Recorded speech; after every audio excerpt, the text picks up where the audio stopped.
Enter computer education की इस class में आपका स्वागत है। आज की इस क्लास में हम CSS के नेक्स्ट टॉपिक के बारे में बात करने वाले हैं। आपको बता दें, अगर आप CSS के बारे में नहीं जानते हैं तो आप प्लेलिस्ट में जाकर CSS से रिलेटेड पिछला वीडियो देख सकते हैं और CSS के बारे में जान सकते हैं। यहाँ पर आज हम सबसे पहले CSS का फुल फॉर्म जान लेते हैं। इसका पूरा नाम कैस्केडिंग स्टाइल शीट होता है। इसे हिंदी में हम व्यापक शैली पत्रक कहते हैं। यहाँ पर मैं आपको शॉर्ट में डिफाइन कर देता हूँ ये क्या काम करता है। इसे अगर सिंपल लैंग्वेज में कहें तो यह एक ऐसी लैंग्वेज है जिसकी हेल्प से यानी जिसकी मदद से HTML के द्वारा बनाए हुए वेब पेज को और अधिक अट्रैक्टिव बना सकते हैं। इसका मीन्स ये है कि आपको पता होगा, अगर आप HTML के बारे में जानते नहीं हैं तो आप प्ले लिस्ट में जाकर HTML के बारे में सीख सकते हैं और प्ले लिस्ट की हेल्प से ही आप जावा से रिलेटेड वीडियो देखकर जावा के बारे में सीख सकते हैं। आपको मैंने पिछले वीडियो में बताया हुआ था कि HTML से क्या करते हैं, हम वेब पेज को क्रिएट करते हैं, लेकिन अगर आप उसको अच्छा लुक देना चाहते हैं, बहुत अट्रैक्टिव पेज को बनाना चाहते हैं, तो आपको HTML के साथ साथ CSS के बारे में भी जानकारी होनी चाहिए। इसीलिए हम क्या करते हैं, HTML के साथ साथ CSS अगर उसमें जोड़ देते हैं तो हमारा वेब पेज जो होता है वो बहुत अच्छा यानी अट्रैक्टिव बनता है। यहाँ मैंने आपको इसको सिंपल लैंग्वेज में बताने की कोशिश की है। आज हम इसके CSS के टाइप के बारे में बात करने वाले हैं। आपको बता दें कि 3 टाइप ऑफ CSS यानी CSS 3 प्रकार का होता है। यहाँ पर आपको नाम बता देते हैं। सबसे पहले जानते हैं फर्स्ट कौन सा है। फर्स्ट है इंटरनल, जिसे हम आंतरिक कहते हैं। सेकंड हमारा आता है जो है इनलाइन, और इसमें जो हमारा थर्ड आता है उसे हम बोलते हैं एक्सटर्नल यानी बाहरी। इनको हम प्रैक्टिकली भी समझेंगे और इन तीनों में अंतर भी समझेंगे, ये होते क्या हैं। वैसे आपको समझ में ही आ रहा होगा कि इंटरनल मतलब होता है आंतरिक और एक्सटर्नल मतलब होता है बाहरी, यानी जो अंदर अंदर क्रिया हो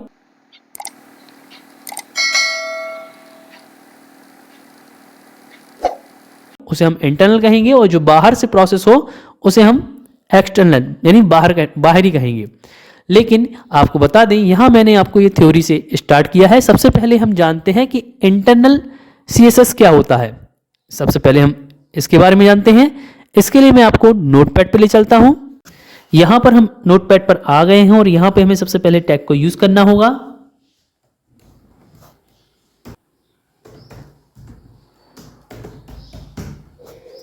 यहाँ आप देख सकते हैं कि मैंने एक्सक्लेमेशन मार्क का यूज किया है और DOC टाइप HTML लिखा हुआ है। कई यूजर इसी में कंफ्यूज होते हैं इसका यूज क्यों करते हैं। यहाँ आपको इसका फुल फॉर्म बता देते हैं। इसका जो फुल फॉर्म है वो है आपका डॉक्यूमेंट, और यह क्या करता है, यह डॉक्यूमेंट के टाइप को डिफाइन करता है कि डॉक्यूमेंट किस वर्जन में लिखा जा रहा है यानी रिटन हो रहा है। आपको बता दें कि HTML के कई अलग अलग वर्जन होते हैं, 1.0, 2.0, 3.0, इस तरह से अलग अलग वर्जन है। और ये क्या करता है, हमारा DOC टाइप इसको एक्सप्लेन करता है कि किस वर्जन में ये डॉक्यूमेंट को लिखा जा रहा है, इसलिए यहाँ पर इसका यूज किया जाता है। कई यूजर ये सोचते हैं कि ये हमारी कोडिंग आ जाती है। अगर आपको बता दें, आप किसी बड़ी कोडिंग को करते हैं तब ये डॉक्यूमेंट टाइप HTML नहीं लिखते हैं तो आपकी कोडिंग रन नहीं होती है और अच्छे से उसका क्या होता है, रिजल्ट नहीं आता है। इसीलिए इसको लिखा जाता है। लेकिन छोटी जो कोडिंग यूज़र करते हैं उनके रिजल्ट आ जाते हैं, लेकिन वहीं अगर आप कभी बड़ी कोडिंग करेंगे तो इसके बिना रिजल्ट पॉसिबल नहीं होते हैं। तो यहाँ पर हमने एक्सक्लेमेशन मार्क को लगाया है। इसके बाद हमने DOC विदाउट स्पेस टाइप लिखा हुआ है, फिर HTML लिखा हुआ है। इसके बाद आगे कोडिंग करते हैं। यहाँ पर हमें HTML लिखना है।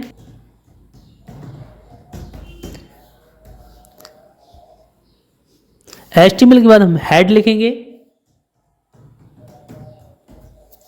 हेड के बाद हम स्टाइल टैग लगाएंगे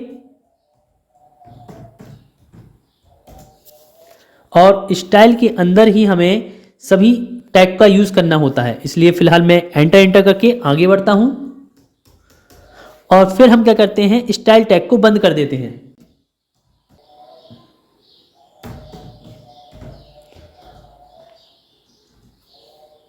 इसके बाद हम हेड टैग को बंद कर देते हैं। इसके बाद फिर हम बॉडी टैग को ओपन करते हैं।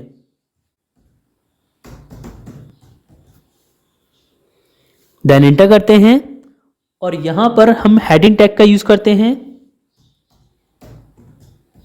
मैंने यहां पर H1 लिया हुआ है। आप जानते होंगे कि HTML में 6 हेडिंग होती हैं, 1 से लेकर 6 तक कोई भी डिजिट ले सकते हैं आप। इसके बाद यहाँ पर कोई भी लेटर लिख सकते हैं। फिलहाल मैं एंटर कंप्यूटर लिख देता हूं।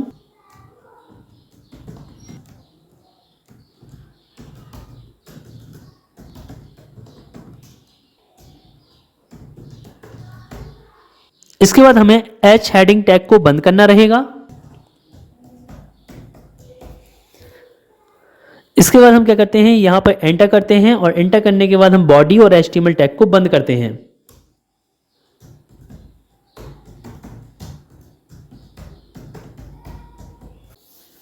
यहां आप देख सकते हैं कि मैंने पूरी कोडिंग कर दी है। और इसके बाद क्या करना है हमें, इसके बाद हम इस फाइल को सेव करते हैं और इसका रिजल्ट देखते हैं। आपको बता दें कि यहाँ मैंने स्टाइल जो टैग यूज़ किया है उसके अंदर कुछ भी नहीं लिखा हुआ है। और इसके बाद हम क्या करेंगे, इसको और डिटेल से जानेंगे। फिलहाल मैं आपको इसका रिजल्ट दिखाता हूँ। हम जानते हैं कि फाइल को सेव करने के लिए हमें फाइल पे क्लिक करना होता है, सेव पे क्लिक करना होता है, जिससे हमारे सामने सेव एज की विंडो आती है। और यहाँ पर हम किसी भी नाम से फाइल को सेव कर देते हैं। फिलहाल मैं ABC नाम से दे देता हूँ। और फुल स्टॉप लगाने के बाद हम जानते हैं हमें HTML लिखना होता है। और फिर हम सेव पर क्लिक करते हैं, जिससे हमारी ये फाइल डेस्कटॉप पर आ जाएगी। फाइल को सेव करने के बाद नोटपैड को मैं रिस्टोर डाउन करता हूं। और यहाँ पे देखिए डेस्कटॉप पे हमें ABC नाम की फाइल दिखाई दे रही है। हम इस पर डबल क्लिक करके इसको ओपन करते हैं। यहाँ आप देखेंगे कि इंटर कंप्यूटर एजुकेशन लिखा हुआ आ गया है अभी ये, लेकिन नॉर्मल बेस में दिख रहा है। यहाँ पर हम बता दें आपको, जो यहाँ पे CSS का इंटरनल कोडिंग हम जो कर रहे हैं ये इसलिए स्पेशल है क्योंकि यहाँ पर आप देखेंगे हेड स्टाइल ओपन किया गया है हेड के अंदर, और स्टाइल यहाँ पर बंद कर दिया गया है ये, और हेड भी बंद कर दिया गया है। यानी इंटरनल की एक खासियत होती है, जो भी CSS की इंटरनल कोडिंग होगी वो आपको हेड स्टाइल ओपन टैग और head style head close tag के बीच में ही करनी होती है। इसीलिए ये इंटरनल टैग कहलाता है। अगर आप इसकी कोडिंग कहीं और करेंगे इन टैग को छोड़कर तो आपकी कोडिंग रन नहीं होगी। यहाँ मैं आपको प्रैक्टिकली दिखा देता हूँ। यहाँ आप देखेंगे कि हेड और स्टाइल टैग ओपन है और इस स्टाइल के पीछे एंटर करते हैं और यहाँ पर हम H1 लिखते हैं, H1 लिखते हैं, एंटर करते हैं और फिर एंटर करने के बाद कर्ली ब्रैकेट लगाते हैं और फिर से हम क्या करते हैं, एंटर करते हैं और फिर यहाँ पर हम कलर लिखते हैं। कलर लिखने के बाद हम रेशियो लगाते हैं, स्पेस करते हैं। यहाँ पर अपने अकॉर्डिंग आप कोई भी कलर दे सकते हैं। फिलहाल मैं यहाँ पर पर्पल कलर यूज कर रहा हूं। पर्पल लिखने के बाद हम यहाँ पर सेमीकोलन लगाते हैं और एंटर करते हैं और कर्ली ब्रैकेट को क्लोज करते हैं। इसके बाद नोटपैड पर रहते हुए कंट्रोल S दबाते हैं और ब्राउजर में जाते हैं और रीलोड दिस पेज पे क्लिक करते हैं तो आप देखेंगे कि वर्ड में चेंजिंग आ गई है, वो पर्पल कलर के आ गए हैं। इसके साथ साथ आप देखें कि मैंने जो कोडिंग की है वो कहाँ पे की है, हेड स्टाइल ओपन से लेकर स्टाइल हेड क्लोज टैग के बीच में। अभी जो कोडिंग की गई है वो नॉर्मल है। अगर आप चाहते हैं कि आपको इसमें स्पेसिंग देनी है, मीन्स मैं इसको बड़ा करके दिखाता हूं, ये देखिए फुल स्क्रीन में इस तरह से दिखता है। अगर आप चाहते हैं कि आपको यहाँ से गैप यानी मार्जिन देना है तो भी आप ऐसा कर सकते हैं। मार्जिन देने के लिए आपको कोडिंग में छोटा सा चेंज करना होगा। जहां आपने पर्पल लिख रखा है उसके पीछे सेमीकोलन के पीछे क्लिक करने के बाद स्पेस दीजिए और यहां पे लिखिए मार्जिन।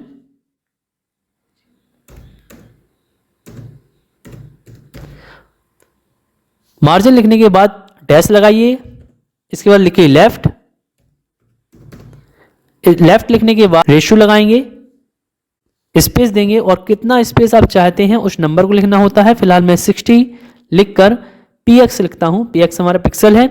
और फिर हम सेमीकोलन लगाते हैं और कंट्रोल S दबाते हैं।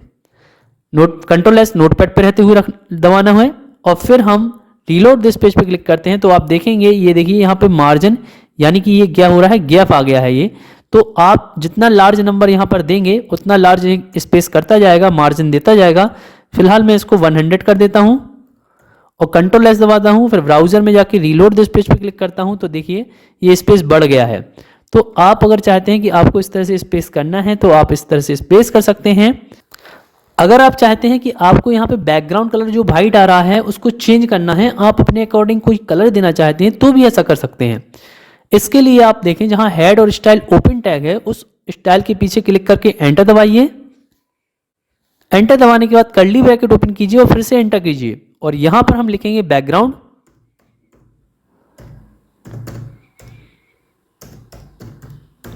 बैकग्राउंड लिखने के बाद डैश, इसके बाद कलर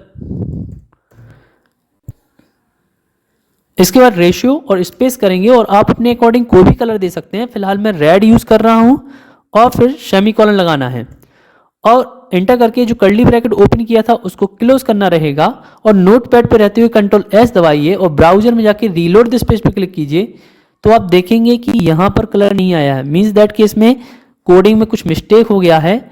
यहाँ पर आपको बता दें, आपने जो बैकग्राउंड कलर लगाया है उसके पहले जो कर्ली ब्रैकेट ओपन है, मीन्स स्टाइल टैग जो ओपन है उसके पीछे क्लिक करके एंटर करके आपको बॉडी और लिखना होगा यहाँ पर और फिर आपको नोटपैड पे रहते हुए कंट्रोल एस दबाना है और ब्राउजर में जाके रीलोड दिस पेज क्लिक करना है तो आप देखेंगे कि ये इस तरह से बैकग्राउंड कलर आ गया है। तो आप इसको कुछ इस तरह से भी चेंज कर सकते हैं कि आपके जो वर्ड का कलर है और जो बैकग्राउंड कलर है आप उसका यूज कर सकते हैं। इसे हम इंटरनल क्यों कहते हैं इसका भी रीजन बता दे रहे हैं। इसको हम इंटरनल इसलिए कहते हैं क्योंकि इसमें जो कोडिंग होती है, जो भी आपको स्टाइल का यूज करना है वो आप हेड ओपन टैग और हेड क्लोज टैग के बीच में ही करेंगे। स्टाइल आपका उसके बाद आएगा और इस बीच में आप जो कोडिंग करेंगे, इसलिए हम इसे इंटरनल कहते हैं। इसी को आंतरिक हिंदी में बोला जाता है। तो आप इस तरह से इंटरनल की कोडिंग करके अपने रिजल्ट को प्रोवाइड कर सकते हैं। फिलहाल हम चलते हैं नेक्स्ट स्टेप की तरफ। अभी मैंने आपको 3 टाइप ऑफ CSS में इंटरनल टाइप के बारे में बताया हुआ है कि जिसमें हम हेड स्टाइल से लेकर हेड स्टाइल के बीच में सभी सिंटैक्स का यूज करते हैं। और अब हम चलते हैं नेक्स्ट सेशन में जिसमें हम सीखेंगे इनलाइन क्या होता है, CSS में इनलाइन को कैसे यूज करते हैं। इसके लिए मैं आपको ले चलता हूं नोटपैड पर। यहां हम नोटपैड पर आ गए हैं और हमें सबसे पहले क्या करना होगा, एक्सक्लेमेशन मार्क के साथ डॉग टाइप स्पेस HTML को लिखना होगा। इसके बाद हम एंटर करते हैं। इसके बाद हमें HTML लिखना है। इसके बाद हम यहां पर बॉडी टैग लिखेंगे। बॉडी लिखने के बाद हम एंटर करते हैं, लिखते हैं H1 और स्पेस करते हैं। अभी मैंने इससे पहले जो कोडिंग की थी इंटरनल की, अगर आपको याद हो तो उसमें मैंने आपको स्टाइल से स्टाइल के बीच में बताया था कि सिंटैक्स का यूज करना है, लेकिन इन लाइन में ऐसा नहीं है। इन लाइन में आप H1 यानी हेडिंग के साथ ही स्टाइल लिख सकते हैं। इसका मीन्स ये है कि H1 के बाद हम तुरंत ही क्या करेंगे, जस्ट उसके बाद स्टाइल को लिखेंगे। स्टाइल को लिखने के बाद इक्वल टू लगाएंगे और डबल इनवर्ट कॉमा लगाएंगे और यहां लिखेंगे कलर। रेशियो अपने अकॉर्डिंग हम कोई भी कलर दे सकते हैं। फिलहाल मैं यहां पर रेड लिख रहा हूं और यहां पर रेड लिखने के बाद हम सेमीकोलन लगाते हैं और उसके बाद डबल इनवर्ट कॉमा लगाते हैं और फिर ग्रेटर देन लगाते हैं। इसके बाद हम अपने अकॉर्डिंग कोई भी वर्ड यहां पर लिख सकते हैं। फिलहाल मैं एंटर लिख देता हूं, एंटर कंप्यूटर।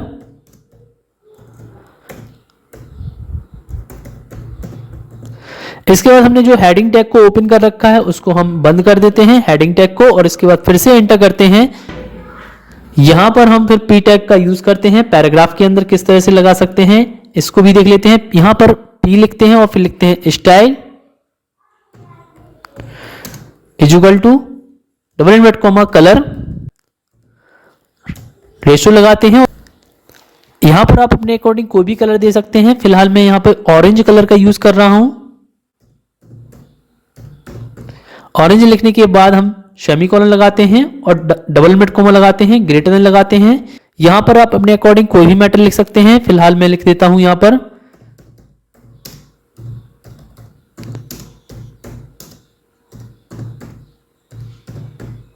और फिर हम P टैग को बंद कर देते हैं।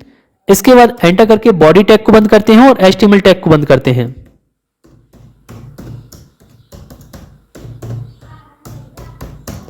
इसके बाद हम यहां पर क्या करते हैं, इस फाइल को सेव करते हैं। हम जानते हैं फाइल पे क्लिक करने के बाद सेव पर क्लिक करना होता है, जिससे हमारे सामने सेव एज की विंडो आती है। और यहां पर हम फिलहाल XYZ नाम से सेव करते हैं, फुल स्टॉप लगाकर HTML लिखते हैं और सेव करते हैं। ये हमारी फाइल डेस्कटॉप पे हो रही है। सेव करने के बाद हम रिस्टोर डाउन की हेल्प से इसको छोटा करते हैं और XYZ फाइल को ओपन करते हैं। यहां आप देख सकते हैं कि ये हमें वर्ड कुछ इस तरह से दिख रहे हैं। अगर कलर में आपको नहीं दिख रहा हो, मैं इसको थोड़ा जूम कर देता हूं। ये देखिए अगर आप कहेंगे कि इनलाइन में क्या हो रहा है तो आपको बता दें, आपको याद होगा मैंने अभी इससे पहले इंटरनल की कोडिंग दिखाई थी, उसमें आपको बताया था कि HTML और हेड के अंदर यहाँ पर यूज होता है, जबकि यहाँ आप देख रहे होंगे कि इसमें क्या हो रहा है, हेडिंग के साथ स्टाइल यूज हो रहा है। यानी H1 हमारा क्या है, एक टैग है और उसके अंदर हमारा स्टाइल भी एक टैग है, लेकिन H1 के साथ ही स्टाइल का यूज हो रहा है और P टैग के साथ भी स्टाइल यूज हो रहा है। अगर आप वीडियो को बैक करके देखेंगे तो आप देखेंगे कि वहां पे मैंने हेड और स्टाइल जो टैग थे ओपन और क्लोज, उनके बीच में इनको कैसे यूज करना है, बैकग्राउंड कलर को, इसके बारे में बताया हुआ था। लेकिन यहां इन लाइन में आप देखेंगे तो हेड और पी टैग के साथ ही यहां पे कलर का यूज हो रहा है। तो यही इसमें बेसिक सा अंतर है। यहां हम अब नेक्स्ट टैग की तरफ बढ़ते हैं। यहां हम आगे अब एक्सटर्नल के बारे में समझते हैं। यहां पर अभी हमने इनलाइन की बात की थी और यहां पर आप देख सकते हैं एक डायग्राम आया है जिसमें लिखा है other tag use with style, यानी अन्य टैग के साथ स्टाइल का उपयोग करें। और यहां आप देख सकते हैं एग्जाम्पल और सिंटैक्स में मैंने यही बताया हुआ था।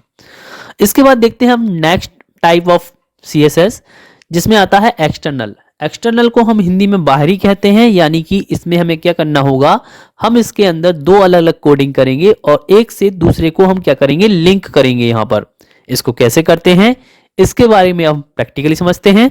यहां हम नोटपैड पर आ गए हैं और यहां हम क्या करते हैं, कोडिंग को लिखते हैं। सबसे पहले मैं इसमें फर्स्ट कोडिंग को इनपुट कर रहा हूं। यहां सबसे पहले लिखते हैं बॉडी। बॉडी लिखने के बाद हम कर्ली ब्रैकेट ओपन करते हैं और कर्ली ब्रैकेट ओपन करने के बाद लिखते हैं बैकग्राउंड।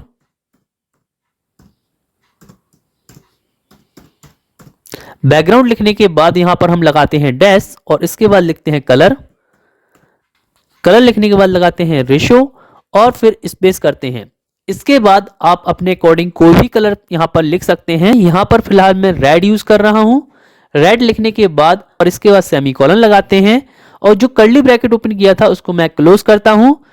इसके बाद हम करते हैं एंटर और हम लिखते हैं फुल स्टॉप। इसके बाद लिखना है हमें हेडर।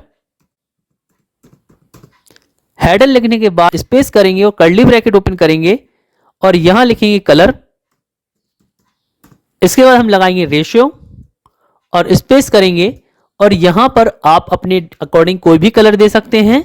यहां पर फिलहाल मैं येलो दे रहा हूं। येलो लिखने के बाद येलो के बाद सेमीकोलन लगाना है और फिर स्पेस करना है और फॉन्ट डैश लगाने के बाद हम फैमिली टाइप करेंगे। इसके बाद हम रेशियो लगाएंगे और इसके बाद हम कौन सी फॉन्ट में अपने वर्ड को चाहते हैं उस फॉन्ट को यहां पे लिखना होता है। मींस के आपको बता दें कंप्यूटर में अलग अलग फॉन्ट होते हैं और जिस राइटिंग में आप चाहते हैं कि ब्राउजर में मेरे वर्ड शो हो उस फॉन्ट को यहां लिखना है। तो आपको बता दें यहां पर फॉर्मेट आप देख पा रहे होंगे और यहां पर फॉन्ट है। इस पर क्लिक करने पर आपके सामने एक विंडो आएगी और यहां पर डिफरेंट टाइप के आपको कई फॉन्ट शो हो जाएंगे। फिलहाल मैं यहां पर जोकरमैन ले रहा हूं और जोकरमैन पर आने के बाद आपको करना है, यहां पर ऊपर जो नाम आ रहा है इसको पूरा सिलेक्ट करके Ctrl+C दबाना है और इस बॉक्स को कर देना है कैंसिल और यहां पर जाके Ctrl+V दबाएंगे तो वो जोकरमैन यहां पर आ जाएगा। जोकरमैन को लिखने के बाद आपको सेमीकोलन लगाना है और कर्ली ब्रैकेट क्लोज करना है और फिर इस फाइल को हमें करना रहेगा सेव। तो हम फाइल पे क्लिक करेंगे और सेव पर क्लिक करेंगे। यहां पर आप देख रहे होंगे कि मेरी फाइल डेस्कटॉप पर सेव हो रही है। यहां पर कोई भी नाम दे सकते हैं, मैं फिलहाल यू नाम दे रहा हूं यहां पर और फुल स्टॉप लगाकर यहां आपको CSS लिखना कंपलसरी है। ध्यान रखें यहां पर आपको CSS लिखना है, HTML नहीं लिखना है। और फिर हम कर देंगे इसको सेव। सेव करने के बाद इसको डेस्कटॉप पर देखते हैं। इसको मैं क्लोज करता हूं। ये देखिए फाइल आ गई है और अब हम चलते हैं अगली नेक्स्ट टाइम हमें दूसरी कोडिंग करनी रहेगी। यानी यहां एक्सटर्नल के बारे में बता रहे हैं तो हमने बताया होगा ये बाहरी। फर्स्ट फाइल मेरी ये हो गई है और इस फाइल को मैं क्या करूंगा, दूसरी फाइल से कनेक्ट कर दूंगा। तो जो आपने इसमें बैकग्राउंड दिया होगा वो बैकग्राउंड आएगा और जो भी आपने इसमें वर्ड का कलर दिया है आप देखेंगे इस फाइल में मैंने अभी फिलहाल बैकग्राउंड रेड किया है और वर्ड मेरे किस कलर से आएंगे, येलो कलर से आएंगे। उसका फॉन्ट फैमिली क्या होगा, जोकरमैन होगा। तो इसकी हम सेकंड कोडिंग करते हैं। यहां पर हम नोटपैड पर सेकंड टाइम आ गए हैं और यहां पर हम क्या करते हैं, सबसे पहले कोडिंग को लिखते हैं। सबसे पहले हम HTML लिखते हैं। इसके बाद हम हेड टैग का यूज करते हैं। हेड लिखने के बाद हम एंटर करते हैं, यहां लिखते हैं link space REL is equal to double invert comma, और इसमें हमें लिखना है style sheet, double invert comma बंद कर देंगे। आपको इसका ध्यान रखना है कि ये एक साथ लिखना है, इसमें स्पेस नहीं होना चाहिए। इसके बाद हम क्या करेंगे, स्पेस करेंगे और लिखेंगे टाइप। टाइप लिखने के बाद हम इक्वल टू लगाएंगे और डबल इनवर्ट कॉमा लगाएंगे और इसमें लिखेंगे text slash CSS, double invert comma बंद कर देंगे। इसके बाद स्पेस करेंगे, यहां लिखेंगे HREF। ये क्या करता है, लिंक करता है एक से दूसरे में हमें फाइल को ट्रांसफर करने के लिए, और इक्वल टू लगाएंगे और डबल इनवर्ट कॉमा ओपन करेंगे। और यहां आपको ध्यान रखना है कि मैंने जो फर्स्ट फाइल बनाई थी उसका नाम मैंने देखें आप U दिया था। आप अपने अकॉर्डिंग कोई भी फाइल का नाम दे सकते हैं, और यहां पर क्या करना है, जो भी नाम से आपने फाइल सेव की है वही नाम आपको इसके अंदर फिल करना रहेगा। और फुल स्टॉप लगाकर CSS लिखना है, क्योंकि ये फाइल मैंने फुल स्टॉप लगाकर CSS लिखा हुआ था। इसके बाद डबल इनवर्ट कॉमा बंद करेंगे और फिर ग्रेटर देन लगाएंगे।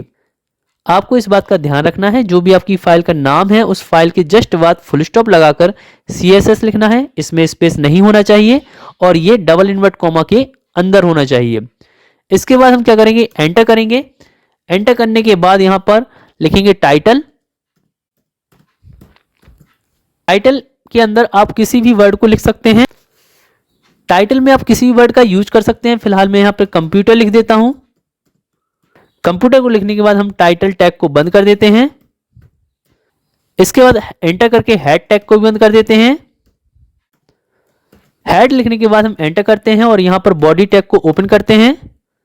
बॉडी लिखने के बाद हम एंटर करते हैं और यहां पर हम लिखते हैं div space class is equal to double invert comma, और यहां आपको क्या करना है, हेडर लिखना है। हेडर हमें क्यों लिखना है, क्योंकि यहां पर आपको याद होगा मैंने फर्स्ट फाइल जो बनाई थी उसमें मैंने हेडर लिखा हुआ था, इसलिए यहां पर हम क्या करेंगे, हेडर ही लिखेंगे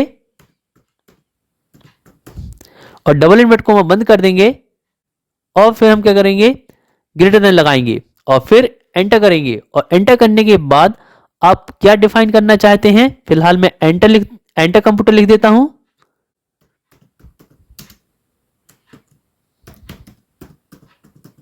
और फिर मैं एंटर करता हूं। इसके बाद मुझे div टैग को बंद करना रहेगा, देन बॉडी बंद करेंगे और फिर HTML टैग को बंद करेंगे। यहां आप देख सकते हैं ये मैंने पूरी कोडिंग कर दी है। इसके बाद हम इसका रिजल्ट देखते हैं। इसके लिए हम क्या करते हैं, फाइल पे क्लिक करके सेव पर क्लिक करते हैं। सेव पर क्लिक करने के बाद यहां पे हमसे नाम पूछा जा रहा है, तो हम यहां पर कोई भी नाम डिफाइन कर सकते हैं। यहां फाइल का नाम मैं एक्सटर्नल देता हूं। एक्सटर्नल लिखने के बाद हम फुल स्टॉप लगाकर HTML लिखते हैं और सेव पर क्लिक करते हैं। ये फाइल आप देख सकते हैं फिलहाल डेस्कटॉप पर सेव हो रही है। सेव पर क्लिक करते हैं तो ये देखिए हमारी ये फाइल आ गई है। इसको मैं नोटपैड को मिनिमाइज करता हूं, एक्सटर्नल पे डबल क्लिक करता हूं, फाइल को ओपन करता हूं। रिजल्ट देखने के लिए हम फाइल के ऊपर डबल क्लिक करते हैं। यहां आप देख सकते हैं कि इस तरह से वर्ड कुछ दिखाई दे रहे हैं। मैं इसको पूरा डिफाइन कर देता हूं। इसमें मैंने 2 कोडिंग की है और इसका रिजल्ट 2 अलग अलग कोडिंग करने के बाद इस तरह से डिफाइन हो रहा है। इसको मैं रीस्टोर डाउन की हेल्प से छोटा करता हूं और मैं सभी तीनों कोडिंग को इस तरह से दिखाता हूं जिससे कि आपको सभी क्लियरली समझ में आए। यहां आप देख सकते हैं कि मैंने आपको फर्स्ट कोडिंग, सेकंड कोडिंग और उसका रिजल्ट दिखाया हुआ है। आप देखें ध्यान से, फर्स्ट कोडिंग में आप यहां टॉप पे देखेंगे तो लिखा है बॉडी, बैकग्राउंड कलर रेड है, इसलिए ये ब्राउजर में बॉडी के अंदर बैकग्राउंड कलर रेड आ रहा है। और यहाँ हेडर लिखा हुआ है, कलर इसका क्या है, येलो। तो ये हेडर के अंदर कौन सा कलर आएगा, जो वर्ड के ऊपर हम करेंगे। मींस हेडर यहां पर आप देखेंगे वर्ड के ऊपर येलो कलर है। क्यों, क्योंकि यहाँ कलर मैंने येलो दिया है। और फॉन्ट फैमिली मैंने क्या दिया है, जोकरमैन। और जोकरमैन में आप जानते होंगे, अगर आप जोकरमैन का यूज किया होगा तो जोकरमैन में यही इसी तरह से वर्ड क्या होते हैं, यूज होते हैं। तो ये मेरी फर्स्ट कोडिंग है। इस कोडिंग को मैंने, जो मेरी पूरी फर्स्ट कोडिंग है, अगर आप देखेंगे तो टाइटल बार पे यू लिखा हुआ है। याद रखना है, फाइल को आप किसी भी नाम से कर सकते हैं सेव, लेकिन जो भी नाम आपने दिया होगा उस नाम के साथ फुल स्टॉप लगाकर आपको CSS लिखना कंपलसरी है। और फिर इसके बाद सेकंड टाइम आप नोटपैड खोलेंगे तो उसमें आपको इस तरह की कोडिंग करनी पड़ेगी जो नीचे हुई है।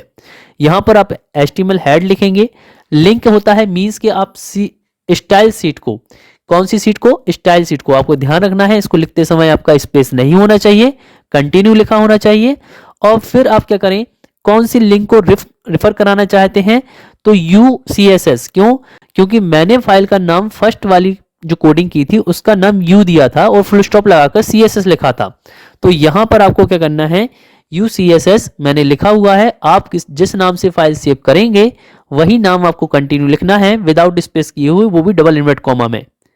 इसके बाद आप टाइटल में कुछ भी दे सकते हैं, मैंने कंप्यूटर दिया हुआ है तो ब्राउजर में टॉप पे आप देख सकते हैं ये रिजल्ट शो कर रहा है। इसके बाद जो हेड मैंने ओपन किया था उसके अंदर मैंने हेड टैग को क्लोज कर दिया है और इसके बाद मैंने क्या किया है, बॉडी टैग को ओपन किया है।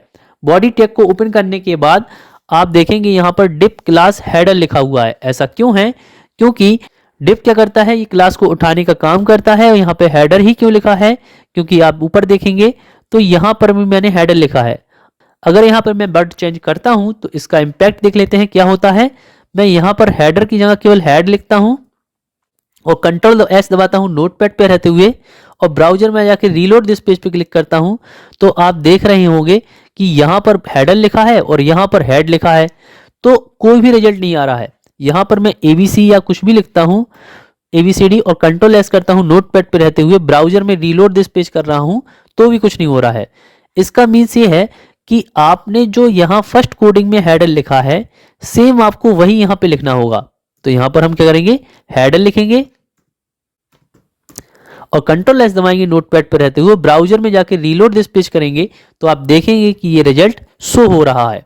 और अगर आप चाहते हैं कि आपने यहां पर कुछ और लिख देते हैं हेडर की जगह, यहां हम लिख देते हैं टैली, Ctrl+S दबाते हैं नोटपैड पर रहते हुए और ब्राउजर पे जाके रीलोड दिस पेज करते हैं तो भी नहीं आ रहा है, क्योंकि ये वर्ड इस वर्ड से मैच नहीं कर रहा है। अगर हम सेकंड कोडिंग में जाके टैली ही टाइप करते हैं तो आप देखेंगे, टैली टाइप करते हैं और फिर उसके बाद नोटपैड पे रहते हुए Ctrl+S दबाते हैं और ब्राउजर में जाके रीलोड दिस पेज करते हैं तो आप देखेंगे जो वर्ड यहां लिखे हैं वही वर्ड वो एज इट इज ले रहा है। आज मैंने आपको CSS के तीनों प्रकार के बारे में जानकारी देने की कोशिश की है। सबसे पहले मैंने आपको इंटरनल के बारे में बताया हुआ था, जिसमें हेड और स्टाइल टैग को ओपन करना था और हेड और स्टाइल टैग को क्लोज करना था, उसके बीच में सभी कोडिंग हो रही थी। इसके बाद फिर हम इनलाइन पर आए थे, जिसमें मैंने आपको बताया कि किसी भी टैग के साथ आप स्टाइल टैग का यूज कर सकते हैं। देन लास्ट में हम एक्सटर्नल के बारे में समझा है, जिसमें हमने आपको बताया है इसका यूज करके आप दो अलग अलग फाइल को लिंक करा सकते हैं और उसके रिजल्ट को आप ब्राउजर पर देख सकते हैं। अगर आपको किसी भी तरह का डाउट है तो आप कमेंट कीजिए, मैं कोशिश करूंगा जो आपने पूछा हुआ है उसके बारे में आपको पूरी जानकारी दे सकूं। फिलहाल इस वीडियो में इतना ही, धन्यवाद।